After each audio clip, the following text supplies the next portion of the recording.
गोर्खाको एसईको नतिजा विवादमा आएको छ। उत्तर पुस्तिकालाई पुनः परीक्षण गर्नको लागि विद्यालयले माग उठाएको छ। गोर्खाका 6वटा विद्यालयले एसई 2082को नतिजामा उत्तर पुस्तिका परीक्षणमा चरम लापरवाही र पूर्वग्रहको आरोप लगाउँदै पुनः परीक्षाको माग गरेका छन्। दर्शकबिन नमस्कार, हामीले यस प्रसङ्ग लिएर तपाईँहरू समक्ष उपस्थित भएका छौँ। यो भिडियोलाई हेर्नुहोला र तपाईँलाई लागेको प्रतिक्रिया पनि दिनुहोला भन्दै आजको भिडियो हामी सुरु गर्न चाहन्छौँ। नयाँ हुनुहुन्छ भने सब्सक्राइब गर्नुहोला। विद्यालयले विशेष गरी गणित, विज्ञान र भूगोल विषयको उत्तर पुस्तिका परीक्षणमा गैर विषयगत शिक्षक संलग्न भएको दावी गरेका छन्। शक्ति माध्यमिक परीक्षा केन्द्रले आरोपहरूको खण्डन गर्दै छानबिन प्रक्रियामा सहयोग गर्ने बताएको छ। माध्यमिक शिक्षा परीक्षा एसई 2082को नतिजालाई लिएर गोर्खाका 6वटा विद्यालयले असन्तुष्टि व्यक्त गरेका छन्। सदरमुकाम स्थित शक्ति माध्यमिक विद्यालय परीक्षा केन्द्रबाट परीक्षा दिएका ती विद्यालयहरूले उत्तर पुस्तिका परीक्षणमा चरम लापरवाही र पूर्वग्रह राखिएको आरोप पनि लगाएका छन्। उनीहरूले उक्त पुस्तिका पुनः परीक्षा गर्न तथा शक्ति मावि परीक्षा केन्द्रलाई कारबाही गर्न माग गरेका छन्। जिल्ला र पालिकामै उत्कृष्ट नतिजा ल्याउँदै आएका विद्यार्थीहरूको नतिजा यसपटक स्वाभाविक रूपमा निराशाजनक आएपछि विद्यालयले संयुक्त विज्ञप्ति जारी गर्दै विरोध जनाएको छ।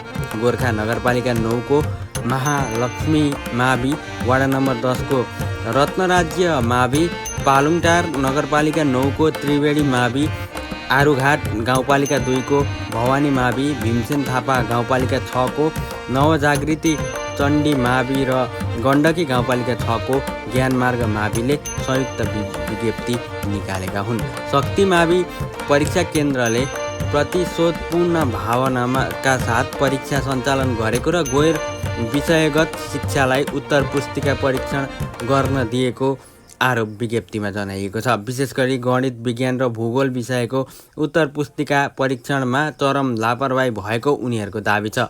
कक्षा 10को गणित विषयमा नियमित पाठन संलग्न नभएका भौतिक विज्ञानका शिक्षक तिलक केसीलाई गणितको उत्तर पुस्तिका परीक्षण गर्न दिएको पनि विज्ञप्तिमा उल्लेख छ। यस्तै विज्ञान र भूगोल विषयको उत्तर पुस्तिका पनि पूर्वग्राही रूपमा र सम्बन्धित विषय बाहिरका शिक्षकबाट परीक्षण गराइएको उनीहरूको गुनासो छ। विद्यालयले आगामी वर्षहरूका लागि शक्ति माविको परीक्षा केन्द्र खारेज गर्ने समेत माग गरेको।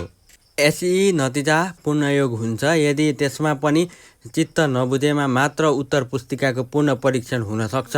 रेग्मीले केन्द्रबाटै सबै पक्ष हेर्ने भएकाले थप सूचना आएपछि खबर हुने बताएका छन्। कुनै विषयमा चित्त नबुझे आफ्ना गुनासा र असन्तुष्टिहरू सम्बन्धित निकायमा राखेर समाधान र छानबिनको माग गर्ने हो। उहाँहरूले माग गरिसक्नु भएको छ। अघि भने परीक्षा बोर्डले कपी हेरेपछि लापरवाही भएको नभएको प्रश्न देखाइहाल्छ।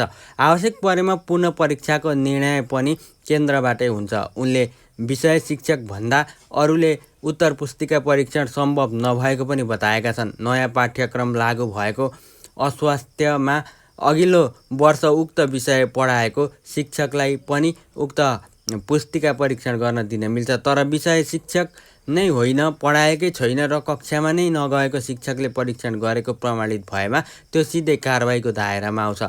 थपे यस विषयमा केन्द्रले नमुना हेरेपछि सबै स्पष्ट पारिहाल्छ। हामीले यस प्रसङ्गलाई रातोपाटीबाट लिएका हौँ। हामी यस्तै र फरक अपडेट तपाईँहरू समक्ष राख्दै जानेछौँ। नयाँ हुनुहुन्छ भने सब्सक्राइब गरेर जोडिनुहोला।